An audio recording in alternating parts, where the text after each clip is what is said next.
Hola, ¿qué tal, estimados alumnos? Soy el doctor Carlos Báez Montes.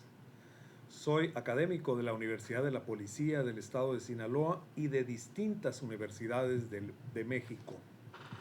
Voy a iniciar a partir de hoy el curso que denominamos Derechos Humanos en la Seguridad Pública.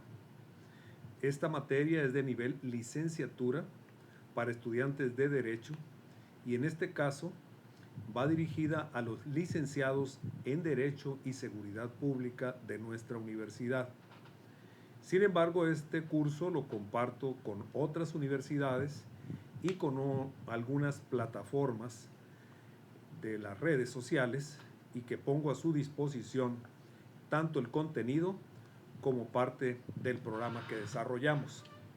Son 6 unidades, vamos a desarrollar en cada grabación, en cada audio video, una unidad. En este caso, vamos a desarrollar la materia Derechos Humanos en la Seguridad Pública. Aquí les anexo el contenido y al mismo tiempo el compendio correspondiente para que ustedes hagan un comparativo de lo que vamos hablando, de lo que vamos charlando y lo revisen con el contenido escrito que anexamos en esta unidad. La unidad número 1, que la denominamos la universalización de los derechos humanos y su impacto en la seguridad pública. A lo largo de estos 6 videos vamos a hablar, por supuesto, además de la universalidad de los derechos fundamentales, hablaremos de los derechos humanos y sus diferentes etapas, el desarrollo y límite de las garantías constitucionales, las garantías individuales o derechos humanos consagrados en la Constitución. Hablaremos del sistema de protección de derechos humanos en México y la unidad número 6 será hablar de la protección internacional de los derechos humanos. Comenzamos. La unidad número 1 la denominamos la universalización de los derechos humanos y su impacto en la seguridad pública. ¿Qué es la universalidad en los derechos humanos? Partiendo del derecho romano, nos vamos a ir a 6 siglos antes de Cristo, 500 años antes de Cristo, para poder demostrarles a ustedes que la humanidad históricamente ha estado luchando por el respeto a los derechos humanos, entendido este como la vida, la seguridad, su patrimonio, la dignidad y sobre todo las relaciones sociales que se generaban desde el inicio de nuestra civilización. Eventos que han servido de pauta para el crecimiento y nacimiento de nuestro Estado de Derecho en el mundo y nos permite interactuar y desarrollarnos en sociedad. Si en el derecho romano ya se percibía que el derecho a la vida era un derecho con el cual yo había nacido y que se tenía que salvaguardar y proteger, esto fue trascendiendo al paso del tiempo para la no discriminación, para el respeto a la dignidad humana, para la igualdad, la equidad y sobre todo la protección de los derechos antes mencionados como individuales, hoy como garantías y derechos humanos que han prevalecido al paso del tiempo, que se han ido transformando e incorporando a nuestro Estado de Derecho con el paso del tiempo. Todavía en nuestro derecho moderno sigue actualizándose el derecho humano en la humanidad.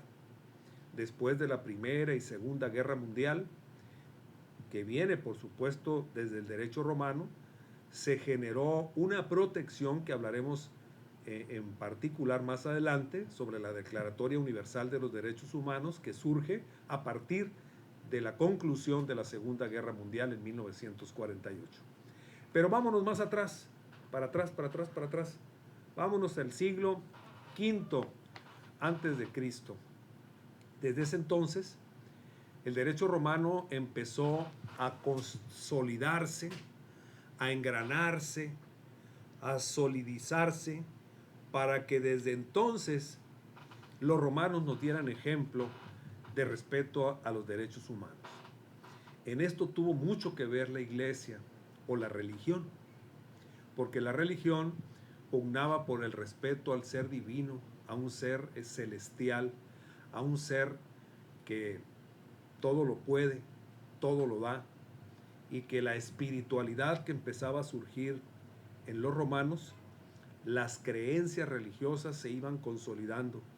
En los distintos imperios que ocurrieron en aquel entonces, todos o la gran mayoría no fueron motivados por la guerra o el combate, fueron motivados por el respeto a la vida, a la dignidad humana, que procesaban los pensadores religiosos, los ancianos que estaban llenos de vida, llenos de experiencia y que transmitían a sus hijos, a sus nietos y a la propia sociedad, convertidos estos en asesores o consultores para hacer respetar la vida humana. Por eso, si nos vamos, por ejemplo, en una etapa importante del derecho romano que se denominó el ius gentium, aquí viene en el decálogo que les agrego, ius gentium. ¿Qué significa el ius gentium? Este concepto se refería al derecho de gentes. Luego les hablaré que ese derecho de gentes se propagó y que continúa en nuestro derecho moderno, reconocido por el derecho internacional. ¿Qué es el derecho de gentes? Es el derecho aplicado a todo ser humano que nace sobre la faz de la tierra. Solo por haber nacido en este planeta, el derecho romano decía, existe un ius gentium, un derecho de gentes. Yo no tengo por qué ser marginado, olvidado o asesinado o abusado. Si yo nací en este planeta, vamos a irnos a lo religioso, así como Adán y Eva, nacimos para vivir y disfrutar de nuestra naturaleza, de nuestro entorno y de nuestro desarrollo. Pues el ius gentium era el derecho de gentes que se surgían entre los pueblos para respetarse a los pueblos, no hacerle el daño a alguien que no quisieras que te hicieran a ti.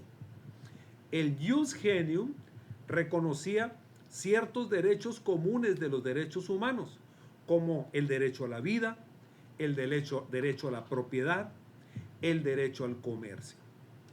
Imagínense en el derecho romano, a pesar de que había un emperador y hubo varios imperios que tenían que respetarse como nosotros hoy respetamos al gobierno, los imperios eran para hacer cumplir el ius gentium, el derecho de gente, siempre que éste se apegara a los ordenamientos que indicaba el monarca. Claro, con sus limitaciones. No ibas a rebasar tú las decisiones que el imperio exponía. Pero ya existía entonces el derecho de gentes en el siglo V antes de Cristo. Esto nos permitió a nosotros ir generando condiciones para el respeto a la vida, para el respeto a tu seguridad, para el libre comercio que se daba entre pueblo y pueblo. Luego surgió, y quiero que me lo investiguen para que tengan una cultura más amplia de esta nueva etapa que la denominaban naturalitis ratio. Naturality ratio. Los romanos creían en la existencia de una razón natural que la denominaban naturalitis ratio. Léanlo cómo se pronuncia, así se pronuncia, pero aquí viene escrito en el compendio, donde existía una razón natural, una ley universal que se aplicaba a todos los seres humanos. Esto sentó las bases de los derechos naturales que posteriormente influirían en la declaratoria de los derechos de nuestra era moderna. ¿A qué se refiere con la razón natural? Me regreso a la ciencia moderna. Todos nacimos de la procreación y de la unión de un hombre y una mujer, donde hubo una práctica sexual, donde se germinó el espermatozoide, un óvulo, en forma ¿qué? Natural.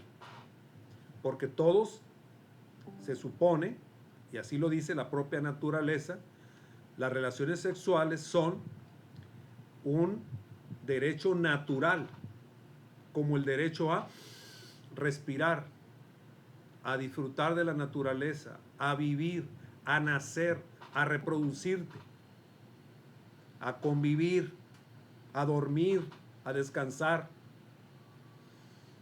a percibir con los 5 sentidos, el olfato, la vista, el oído, el tacto, a nuestra naturaleza.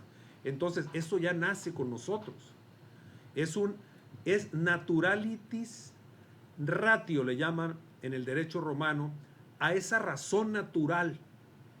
Usted nació mujer por una razón de la naturaleza. Usted nació hombre por una razón de la naturaleza. Que ya se han convertido otros derechos, pero es parte también de un derecho natural. La homosexualidad, la bisexualidad, la heterosexualidad, los movimientos LGBT, todo eso viene a reconocerse hoy en nuestros días como un derecho natural, porque es parte de nuestra naturaleza y no debemos asustarnos. Pero en el derecho romano se le llamó así, un derecho natural, es decir, una naturality ratio. Hubo una expansión del derecho romano por muchos siglos.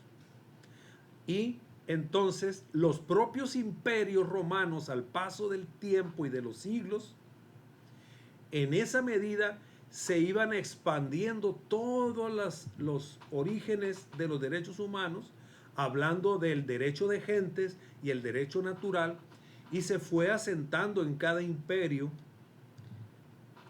que representaba en Roma, ¿no? Persia, Palestina, Afganistán, Israel, y ahí van creciendo la humanidad con ese principio de respeto al derecho de gentes y al derecho natural. Ya estamos entendiendo. Entonces, a partir de esa expansión de esos dos principios, llega a América y se propaga lo que en Roma ya era algo que se venía poniendo en práctica, que surge, como dije en un principio, del imperio, del orden, de la disciplina, porque eran muy ordenados en Roma, y por supuesto por la influencia de Dios, de las creencias religiosas que prevalecían en ese entonces y que luego se han venido propagando al paso del nacimiento o descubrimiento del resto de los continentes. Entonces, ¿cómo influyó esto en la universalidad, para pronunciarlo bien, universalidad de los derechos humanos? ¿Cómo influye todo ese pasaje histórico romano que les explico? ¿Cómo? A ver, ¿cómo se imaginan? ¿Cómo influyó todo esto que les estoy hablando del reconocimiento al derecho de gentes, al reconocimiento del derecho natural de vivir, porque somos parte de la naturaleza y venimos de la naturaleza? ¿Cómo influyó esta universalidad de los derechos humanos en nuestros días? 1. Es la base, esto que les acabo de platicar, es la base del sistema jurídico moderno. Gracias a esa universalidad que surgió del derecho romano, de los imperios que nos antecedieron antes de Cristo, esto vino propagándose y llegando hasta nuestros días. Ha generado que en muchos sistemas jurídicos como Europa y América Latina tienen sus raíces en el derecho romano. Conceptos como la igualdad de la ley, ¿La escuchan? La igualdad ante la ley, decían en Roma. Aquí en México ya al paso de muchos siglos, la igualdad de entre hombres y mujeres es igual. A eso se refiere a la universalidad. Cómo desde allá aparece un efecto universal para el resto de las naciones. Y también existió la universalidad en la propiedad privada, en los contratos, en las medidas, en las culturas, en las tradiciones. ¿Por qué creen que se respeta en México que seamos guadalupanos? Éramos mayas, aztecas, totonacas, huicholes. Se respeta nuestro origen, porque esa es parte de la universalidad que nos donó o nos heredó el derecho romano en nuestros días. ¿Cuál es la influencia entonces? ¿Cómo influyó? Dos, hay una influencia en el pensamiento jurídico. Todos nosotros los abogados, los legisladores, los estudiosos del derecho, los gobiernos, las instituciones, tienen un pensamiento jurídico romano, porque bajo esa base hemos estado fortaleciéndonos y creciendo como sociedad. Las ideas romanas sobre la justicia, la equidad, la ley natural, el pensamiento, corrió a lo largo de muchos siglos. Y esto nos ha dado nuestra propia identidad. Estados Unidos tiene su propia identidad porque es una sociedad que se ha constituido a través de la mezcla de muchas razas del mundo que tienen distintos orígenes, pero tienen su fundamental el Estado de Derecho romano. Como toda América, todos los países nacemos del derecho romano y hemos aplicado esas y adaptado a nuestras culturas y a nuestras tradiciones. ¿Cuál es la tercera influencia? El legado histórico que el derecho romano representa para la historia universal y la construcción del orden jurídico internacional basado en sus propias naturalezas de derecho internacional. En resumen, para entrar de lleno al tema de la universalidad y los antecedentes, en resumen, aunque el derecho romano no utilizó el término derechos humanos, en el sistema moderno sus conceptos ius gentium, naturalis ratio y la expansión del imperio romano son la base del derecho en nuestro país, en América y el mundo. Esta idea ha sido fundamental para la Declaratoria Universal de los Derechos Humanos, que veremos más adelante, para saber en qué consiste, cómo la Declaratoria Universal de los Derechos Humanos en nuestro país y la construcción o constitución de la Organización de las Naciones Unidas ha sido fundamental para emanar, homologar el derecho internacional con los derechos humanos de cada uno de los países. Todavía no nos vamos, seguimos nosotros con el tema de la universalidad. Es un tema que está muy apasionado, muy interesante y que es parte introductoria de esta materia, que repito, la denominamos la universalización de los derechos humanos y su impacto en la seguridad pública, que es el tema que vamos a desahogar en esta unidad número 1. ¿Qué tienen que hacer para poder cursar cada unidad?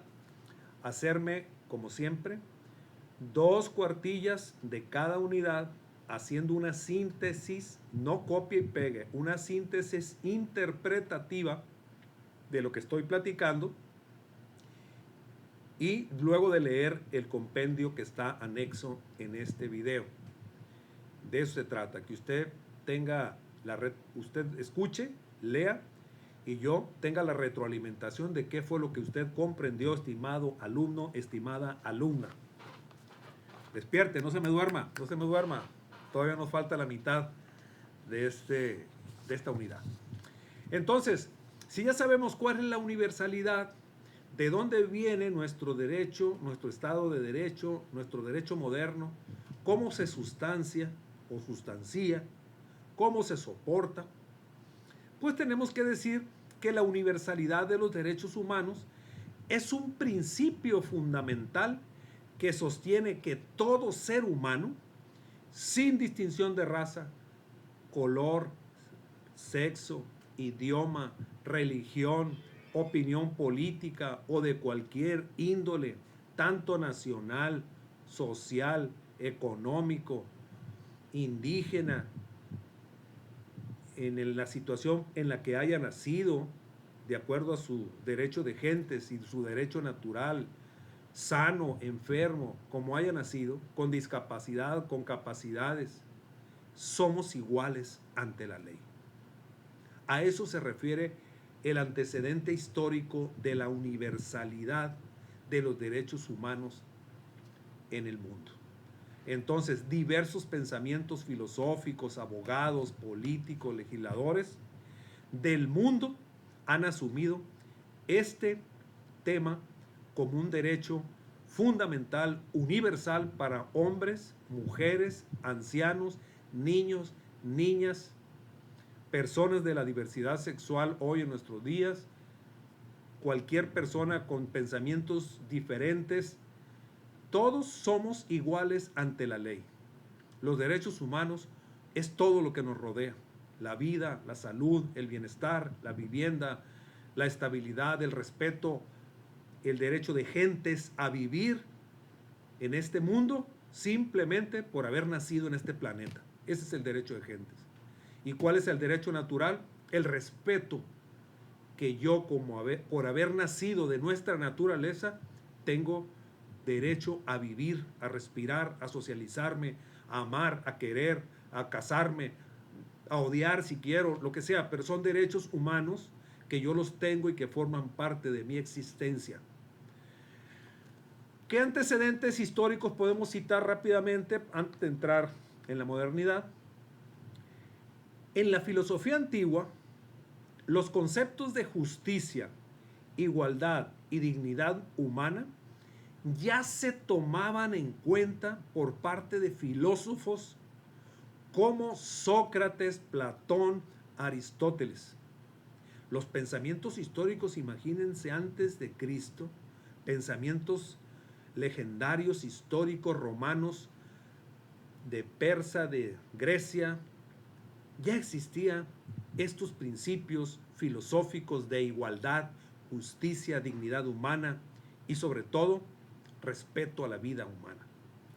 También se fortalecen estos principios, como lo decía al inicio de este curso, sobre el tema religioso.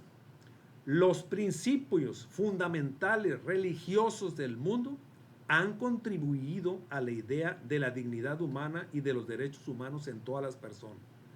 Pensemos en cualquier religión, católica, apostólica, romana, budista, de la que ustedes quieran, cualquier religión, la que sea, pugna por la dignidad humana, busca el respeto a los derechos humanos, trabaja por la vida, por la humanidad o la humanización de todas las sociedades.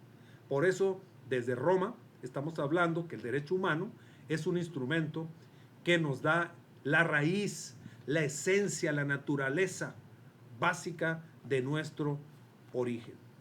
¿Y cuál es otro antecedente? Pues la revolución o las revoluciones que ha habido, la revolución francesa, la revolución americana, la revolución mexicana, la revolución europea. Todos esos conflictos de carácter nacional, regional o internacional o mundial han sido por el respeto a los derechos humanos.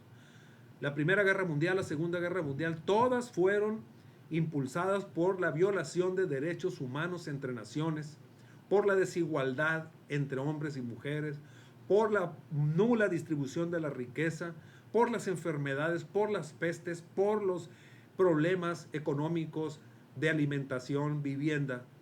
Todos los conflictos universales y del mundo han sido eso, precisamente por los problemas de derechos humanos.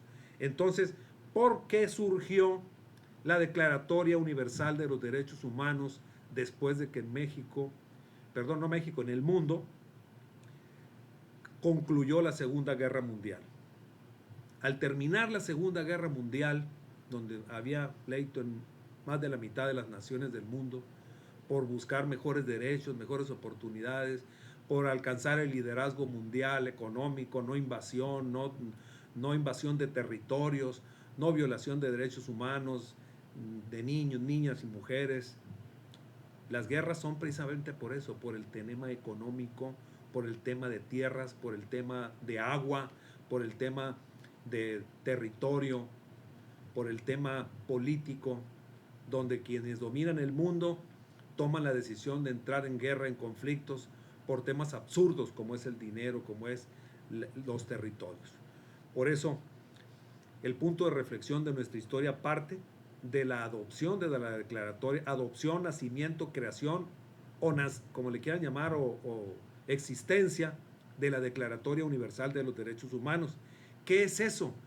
Como la palabra lo dice, la declaración de todas las naciones del mundo porque haya paz, porque no haya guerra, porque haya respeto, porque haya tranquilidad en este mundo.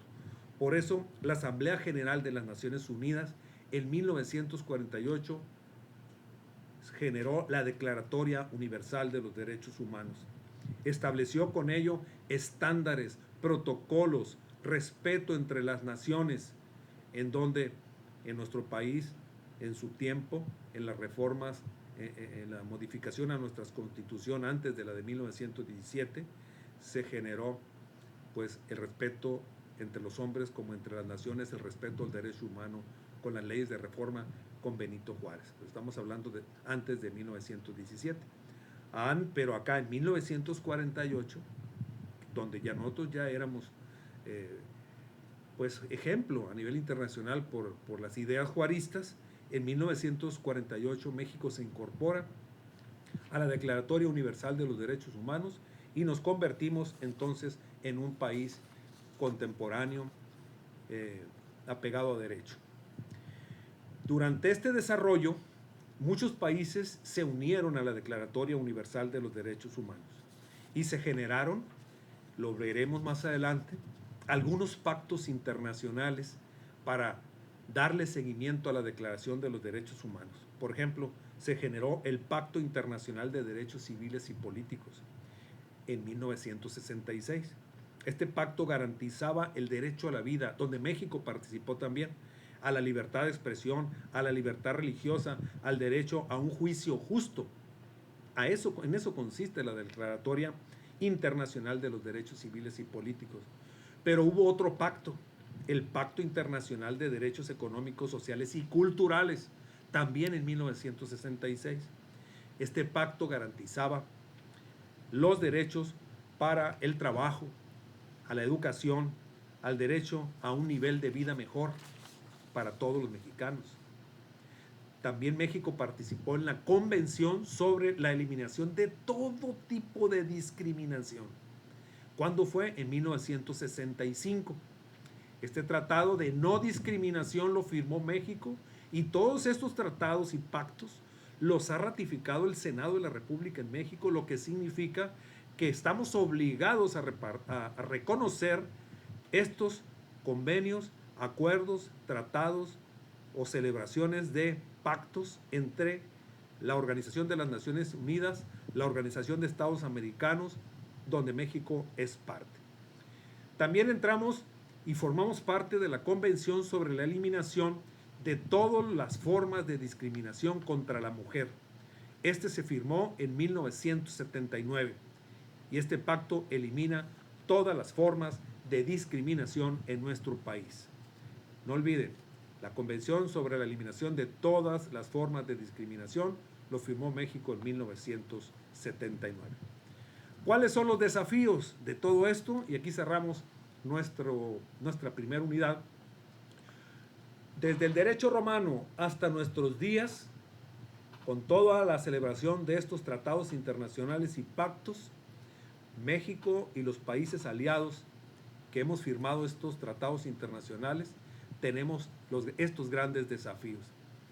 Tenemos primero que entender lo que es la universalidad, que todo lo que hemos firmado hay que cumplirlo, no solo México, sino el resto de las naciones, que están vigentes, que son protección a la vida, al patrimonio, al libre comercio, a las libertades, a los derechos humanos de todos los que hemos nacido en este planeta, los que hemos nacido en México, a todos los que en forma natural hemos llegado al mundo, porque somos un derecho natural y un derecho universal. Tenemos con esto protección a las violaciones sistemáticas de nuestros derechos. Está en marcha en el mundo la protección de los derechos universales de los hombres y mujeres. Estamos protegidos contra cualquier arbitrariedad o violación del Estado o de particulares en contra de un ciudadano, de una persona natural o de una persona que tiene derechos humanos. Tenemos nosotros el principio y el desafío de la relatividad cultural. Tenemos que trabajar por el respeto a la cultura, las tradiciones, los creación de religiosas, todo lo que nos rodea en cada comunidad, porque Chiapas no es igual que Sonora, ni Sonora es igual que Tabasco, ni Yucatán es igual que Tamaulipas, ni Sinaloa es igual que la Ciudad de México. Cada uno tenemos nuestros propios derechos culturales, pero tenemos un derecho que nos une, que son los derechos humanos. Pero también tenemos que trabajar en estos desafíos por la globalización y la desigualdad. La globalización es que México respete el derecho internacional de otras personas, que nosotros respetemos el derecho de otras naciones y que todas las naciones respetemos el derecho de todos y que todos seamos solo una humanidad, una sociedad internacional donde la vida, el trabajo, el comercio, la vida humana, la salud, la dignidad humana esté a salvo. Por eso la lucha por los derechos humanos, aquí llegamos al final, es un derecho permanente que va a irse perfeccionando con el paso del tiempo y va a irse mejorando con el paso y el desarrollo de cada sociedad, de cada humanidad. Por su atención, muchas gracias. Les pido que hagan la síntesis que les pedí para cursar esta primera unidad de esta materia. Les habló el doctor Carlos Báez Montes y con esto me quedo contigo.